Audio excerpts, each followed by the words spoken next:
Hello student, my name is Shikha Singh. Today I'm going to present you the chapter Cell, the Unit of Life. So today we're going to study about cell, the unit of life.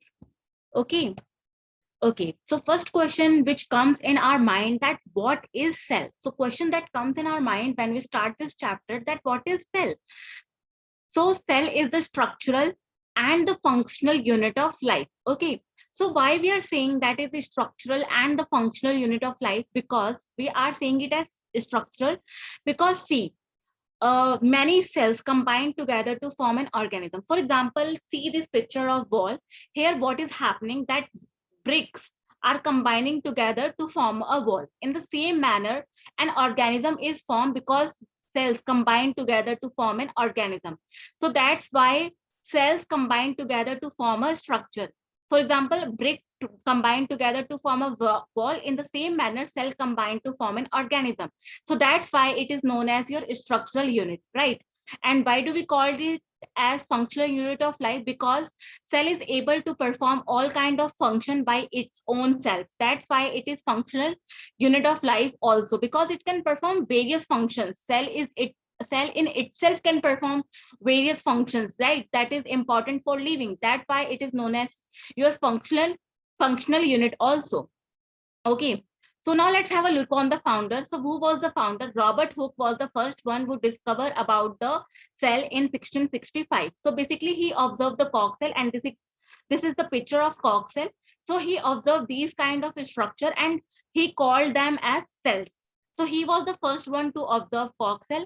After then, Anton von Leeuwenhoek was the first one to see the free and live cell. So he was the first one. And after that, Skeldon and Schwann gave the cell theory. Now let's have a look on the cell theory.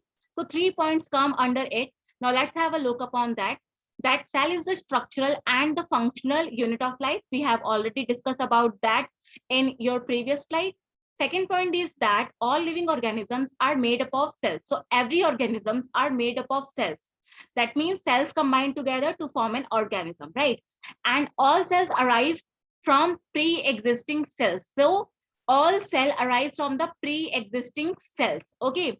When there is a cell present, so it gives rise to new cells. So all cells arise from the previous cells. Okay. I hope you understand these 3 points.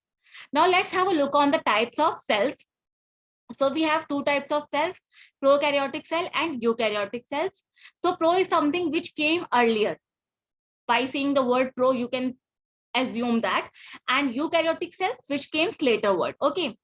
So this is about your prokaryotic and eukaryotic cells. Now let's have a look on the difference between these 2 cells. So these are small in size. These are large in size. Here nucleus is absent. Nucleus is absent. We have loosely bound DNA material present here, which we called as nucleoid, right? And here nucleus is present, double membranous structure in which nucleolus is also present. So we do have nucleus here. Membrane-bound organelles are absent here. For example, your endoplasmic reticulum, your mitochondria, your Golgi apparatus is absent here. Double membranous structure are totally absent here. But here, double membrane-bound organelles are present. For example, your mitochondria, Golgi apparatus, endoplasmic reticulum, chloroplast, these kind of organelles are present here.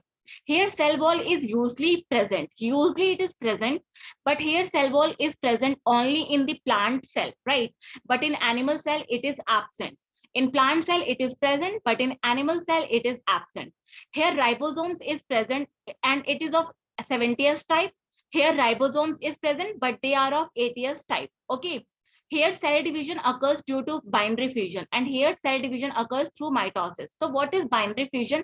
You have seen about your amoeba, which give rise to 2 cells, right? So that is known as your cell division through binary fission. Okay, but there is a full-fledged process that is known as mitosis, through which one cell divided into 2.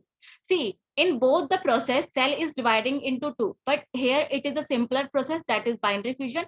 Here is there is a full-fledged or complex process that is known as your mitosis to form 2 new cells. Okay, here sexual reproduction through transfer of DNA occur, that is known as your conjugation. What happens is that, see, there is 2 bacterial cells. in which there is a passage is formed, ठीक है, tunnel type structure, and through which DNA is transferred from one bacteria to another. So that is known as your conjugation, and through this method sexual reproduction occurs here. But here sexual reproduction occurs through the fusion of gametes, that is sperm cells and your egg cells fuse together to form zygote, right?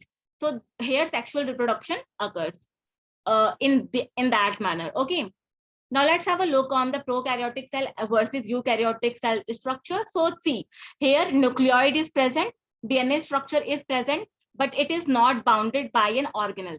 But here we do have nucleus. It is a double membranous structure, and inside we have nucleolus, right? Here we do also have plasmid DNA that is round circular in nature. Okay, but here we do not have that plasmid.